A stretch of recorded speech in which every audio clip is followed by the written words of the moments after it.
My name is InHae Yap, and I'm a researcher based in New York City.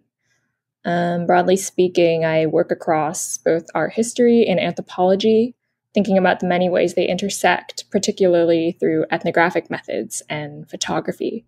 What was it that inspired you to choose this book? Erina is from San Francisco, and they identify as a third-generation renter in the city. Their family's been there for a few decades, but they've never actually owned a home. And that was really interesting to me. And that's the premise of the book as well. So Erina's book reminds me about how long-term residents in the city find resilience and form even stronger bonds of community against the encroachment of tech and corporate incursions into the city. I love that the photo book starts with this passport of Erina's great aunt, I believe, beginning with her move from the Philippines to San Francisco, talking to the sort of intergenerational nature of this history of renting. I'm very uncertain about the time frame. I can't tell if somebody is moving in and then later we learn that someone is being moved out after her death. This is Erina's family's neighbor who lived there for a quarter of a century and was illegally evicted. Yeah, there's this interesting, like you say, in ethnography, there's so many stories here, and you really sense the violence of the encounter between somebody who's dismantling the story. And then on the next page, we have people outside next to this ironic sign that says now open and welcoming, right?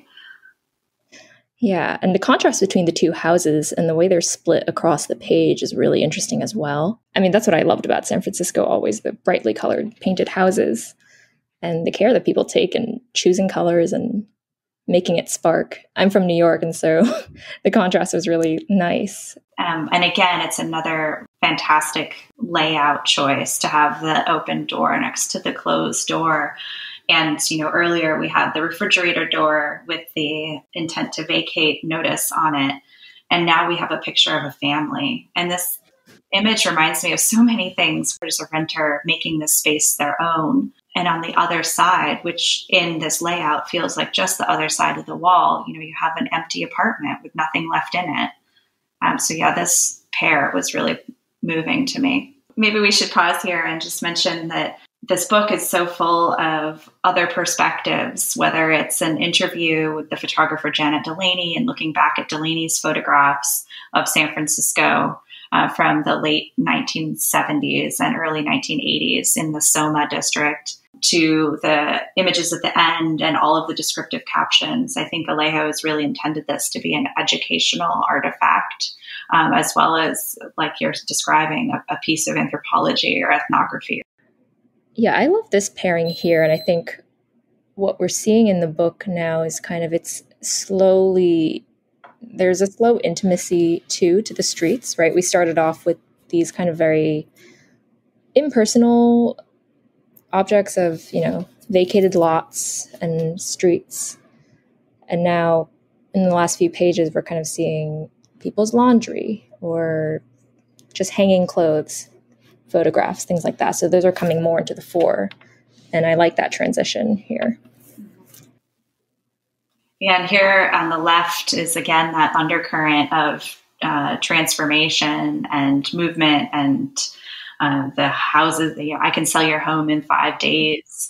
The sense of fear, I think, that undergirds the experience of renting or anxiety that changes can happen so quickly, balanced against this door on the right that says, God bless our home. So the people who might live behind that door have very little to say about whether their home is sold in 5 days or not, and nothing to profit from it. After the sort of absence of people, this photo is very jarring in a way, because suddenly there's a whole crowd and it's a community event, obviously. And I think the appendix says that it's youth and educators from a number of communities and organizations.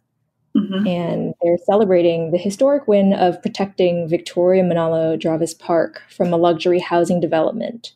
And suddenly there's just this whole burst of joy, right, smack in the middle of this book. So Alejo is also very involved in a lot of these communities that they are photographing. They are an organizer in Soma, primarily with Filipino communities. I know their mother is an educator in one of the Filipino schools in the area. So they do a lot of activism regarding housing and evictions. I think as we come to the image that's also the image on the cover, I think that's such an important distinction to make, that you can have a history of renting and it can be your personal history, that just like families who were able to benefit from low rate loan programs from the US government, and that becomes part of their intergenerational wealth. There are families who've been excluded from that, but that still is part of their family and part of their legacy. The book made me think about, in general, about ethnography, which I've talked a bit about already, but it is traditionally a research method that's restricted primarily to the discipline of anthropology. But it's increasingly become part of the toolkit for a lot of contemporary artists and especially photographers today, I think, whether they do so consciously or not. And so how to do so ethically, as we've talked about, with regard to the wants and needs of the people that you're depicting, is a question that Erina's book raises really well. Thank you so much, InHae, for looking at this book with me. Thank you, Kim. It was such a pleasure to look through. I think I learned more by talking with you just by looking on my own. And I certainly did too. Thank you.